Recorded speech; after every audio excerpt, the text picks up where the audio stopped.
बल्ल छ बल्ल मैले भिडियो स्टार्ट गरेँ होइन। हामी चाहिँ अहिले नेटा भन्ने ठाउँको डाँडोको टुप्पातिर छौँ। मौसम पानी पर्ला जस्तो गरिरहेको छ। सेफ राइड यस्तो तालले धुलो खाइ आइयो।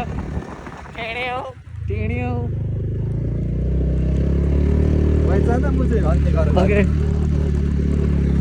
तुम लोगों को क्या लगा आँखाभरि धुलो परिदिएको थियो। फुल अफ रोडिङ इन एन्टोर्क। अझ एक्सपी पनि होइन के अरे आरिया पाइयो यो त रेस एडिसन। ल कट्टु हामी यो नेटाको बाटो हो। यो माथि डाँडो झाक्यो यता हिले हो। त्यो हिले भन्छ लास्टै टपमा टीको छ। हामी चाहिँ यता बागलुङ हुँदै आइयो बोडीघाट खोला हुँदै। अनि के भन्छ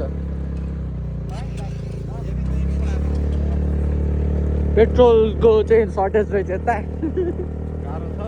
सर्टेज किन हो भन्दाखेरि चाहिँ बिजुली नभएपछि पम्पले काम गर्दैन। पम्पले नभएपछि अब तेल हाल्नु मिलेन होइन। अनि त्यो भएर चाहिँ हामीलाई त्यहाँ 20 मिनट जति कुर्न पऱ्यो। त्यही तेल नपाएको कारणले 2 ठाउँ रिटर्न घुमेर जानु पऱ्यो। आज एउटा बाटो डाँडै काट्न लागेको कारणले गर्दा पनि त्यहाँ पनि घुमेर जानु पऱ्यो। यत्रसम्म हामी घर पुग्ने मान्छे हो।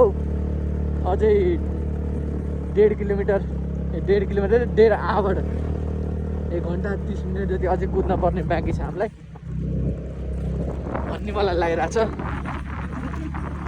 मौसम एकदम चिसो भइहाल्यो। टुप्पामा आउने बित्तिकै पेदामा आउँदा पसिना झरिरहेको थियो।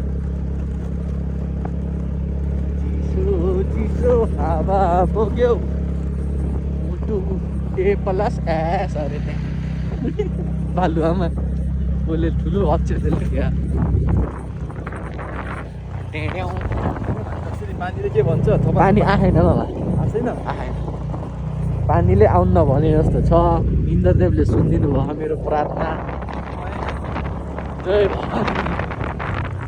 1 घन्टा नआए त हामी उतापट्टि पुगिन्छ कि दर्लिङतिर पुगेछ न फरक पर्दैन। किन भन्नु न रुचि पनि घर पुगिन्छ कि। दर्लिङ आयो त ऊ अगाडि त हो दर्लिङ। यो नेता हो है दर्लिङ आउनु त टाइम बल्ल हामी नेता आउँदैछौँ। नेता जो नेता आउँछौँ भनौँ न। नेटा त यहाँ तल हो नि। यसलाई नि भन्छ नेता। अब यो एरिया पुरै नेता त हो नि। My right. म त सिधा देखेर छड्के पो छैन। बाटो खतरनाक भन्छ तपाईँ नहल्लिनु न 18बाट।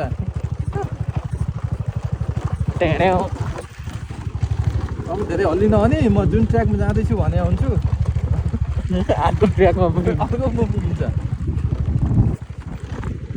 मेरो मार्क्स जिल्ला भएको छ। कान्छो मामाको फोन आयो।